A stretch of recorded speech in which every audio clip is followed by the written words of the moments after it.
Hello, friends. Turkey wants a union of the Turkish Islamic republics. So it has a separate body which kind of promotes that. And these Central Asian areas like Turkmenistan, Kazakhstan, etc., are considered to be their territory. However, the major influence there is of Russia because they were, during the Soviet Union time, part of Soviet Union. And on the other hand, because of the infrastructure being laid out, etc., there is an influence of China. India's influence is neutral. They consider it good, but since we do not participate in their infrastructure development and all that, obviously our importance is not much. So this is the broad thing in this particular area. Now we have then things like Jordan, which always get kind of attacked and so on and so forth. Those overall from the royal family and by Israel.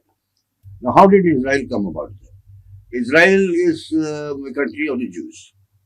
The Jews are a very, very old community, even before the Christians. And for some reason, they got pushed out of this area 2000 years ago, and then have not been able to establish a state of their own anywhere else in the world. So, after Second World War, the Western powers thought that the Jews should have a home state of their own, especially because they had been treated very, very, very badly by the Germans. A lot of people have died and they were discriminated against, etc. So, Israel's founding is on the basis of survival of the Jew community, which is anyway very good in the intellectual professions, media, and in the financial services. They are the tops. And so they have great influence now in the USA and Europe again and elsewhere.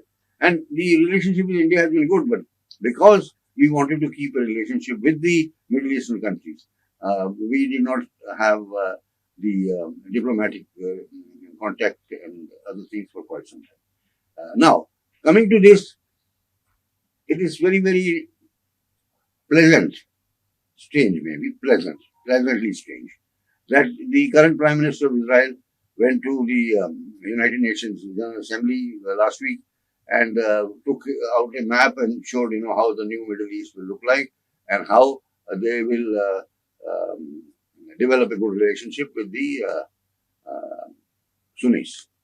And before that, U.S. President had brokered some kind of a peace between Israel and some of the Middle Eastern nations, including UAE, Bahrain, etc. And so that's called Abraham Accords. Now they want to build on that Abraham Accords. Soon come also why it is so important for us. Now, he, while in his meeting with Mr. Biden separately in Washington, also said that they were very happy that this IMEC project was being set up, and they will like to help it as much as possible. And so now, where do we stand?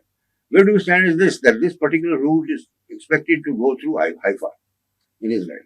Haifa is a very, very old port. Old meaning that its history is long, and it has been bought over by an Indian port company, and Chinese also have some share in it. So that becomes the hub. Now, if somebody says that this material is passing through and all that, how much does it cost here, and compared to going via the Suez Canal? That's not the only parameter. As I said, there are a number of other activities which are supposed to go on. Now, coming to geopolitical angle, USA had set up a number of organizations to kind of influence the Middle Eastern politics. One of them is 2IU, Israel, India, and UAE, US coming together. Then they have an organization called Quad, Australia, Japan, India, USA, for the what now they call Indo-Pacific area. They're very particular about calling it Indo-Pacific area. And then there are other more multilateral organizations, and I have not yet come to China and Russia. So China is increasing its influence in Central Asia. with Russia by buying a fair amount of its oil and gas. The new pipelines are being laid, Siberia 1, Siberia 2. Siberia 1 was already there, Siberia 2. And then there is the North Sea corridor, in which they are also tied up. We will describe these briefly, you all, and to show that there is a lot of activity. And one is really surprised again how from Siberia, USSR put up its own money to take the pipes into Europe. Longish, couple of 1,000 kilometers, but through such a difficult terrain, frozen most of it, and how they destroyed it. So now there is a substitute supposed to be found out for taking these things to Europe from Middle East, which is being created by the USA and Europe, is that these pipelines can be laid through this route which we just mentioned, which then Mr. Bibi Netanyahu, the Prime Minister of Israel, actually showed during his meeting with Mr. Biden for everybody to see, and this is covered by the TV Israel, which we will be linking also.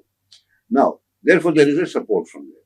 This looks like that there is finally a light at the end of the tunnel between Israel and the Arabs, and a reproach now might take. But Iran is a big problem in this. Perhaps Iraq too, partly because of the Sunni Shia thing, and partly because of certain area of Iraq, which is kind of those people have declared themselves independent. They keep on bothering. They have the oil also, Kurdish people, and Syria continues to be a problem, though their pariah status is now over, and Syria is once again become part of the Arab League. Some people wonder that whether Saudi Arabia will be able to carry the ball in the Arab League to include Syria again permanently, and also to carry the diktats or suggestions, preferences of the US and Europe. But it seems that the opposition is slowly going down. They have had too many wars with Israel, and Israel is supported so fully by the USA, plus their own technology is high. They have their own military equipment, they're smart, and so on. So therefore, what is the geopolitics of the Middle East of concern to us? This project, AIC, is of great importance to us. We haven't had a big project in Indian territory for a long time. We've had the railways during the British times, but they were all separated out. It was Jaipur Railway, and the Jodhpur Railway, and the Baroda Railway, and Delhi Railway, and Southwest Railway, etc., etc., etc. And in India, after independence, nationalized it and put it all together. But our old railway stock has not got replenished. We have some new trains, but including along with the US, they got the Prime Minister of Iran assassinated, who had nationalized the National Iranian Petroleum Company in the 50s. And then the Iran was ruled by this so-called dynasty, Pahlavi dynasty, and finally he had to be removed by the agitation of common people led by the Khomeini's. So if we take area by area, Iraq, same thing happened. They had the oils under the control of the British and US companies, and then when Saddam Hussein created a military coup, became a dictator, and then after that they said there were weapons of mass destruction, etc., and finally removed him and passed on those oil wells, first to the Kurdish people, who have made an autonomous area, and so on. So the reason I am saying it, that now we are coming to the railways. In the railways, the Ottoman Empire, the Khalifa, wanted to make a rail from Istanbul to Makkah, and more than half of the work was done. And then there were pirates in the form of Bedouins who were paid by the British, and also that there was a standalone British spy who became the Lawrence of Arabia. They have lionized him in the pictures, etc., who single-handedly in his biography says he destroyed 60 bridges of this railway. So that railway did not come. So why am I mentioning it today? Now the new railway which is going to go is primarily going to go through that route, but not to Turkey. And why?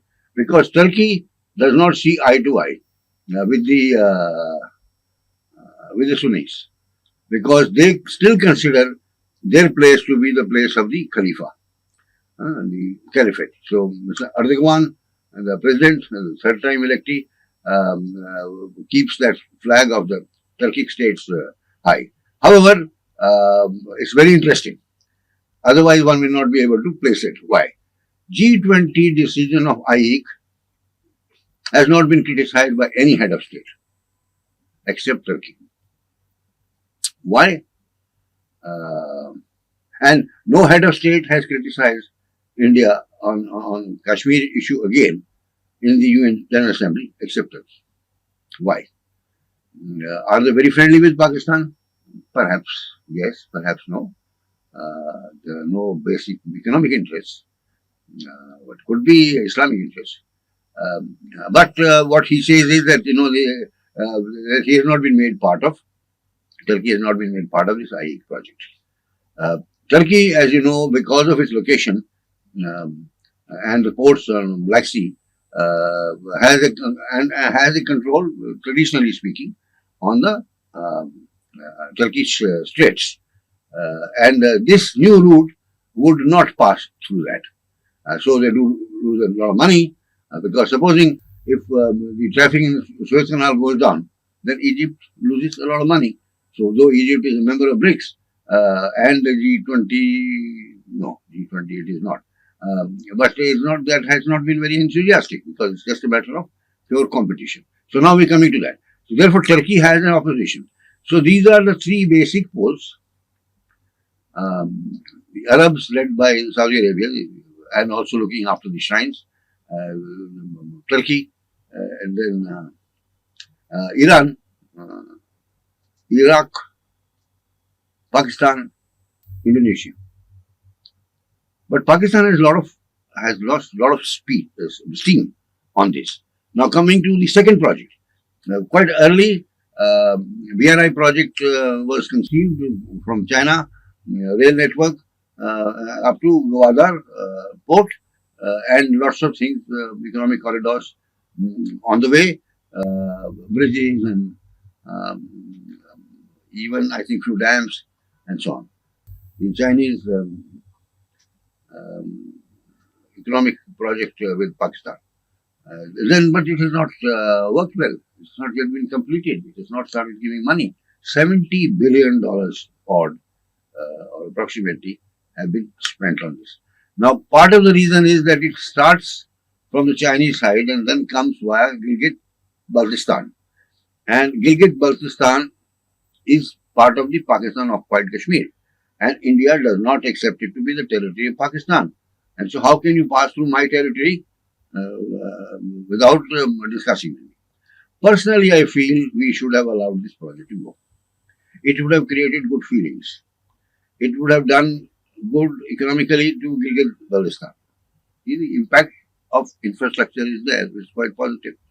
Right now, they are very poor people. And in fact, are complaining against Pakistan. In fact, they are already saying that they want to join India back. And then when we go towards the Gwadar, there is a Balochistan area, and the Balochis are not happy that they have not been involved. So they keep on attacking that particular project from that end. So Gwadar port has not started. It is reasonably close to. So we are looking at the map. This is how it is, but that has not really worked. Now there is a little problem. If India thinks that we should also deal with Central Asian countries. Central Asian countries are full of resources again. They have lots of oil and gas to begin with, and plus other things. And the population is not high, poverty is not there, but they can do much better. And they are always looking towards India for the education, health services, etc., and we have not gone out of the way because it is not on our radar.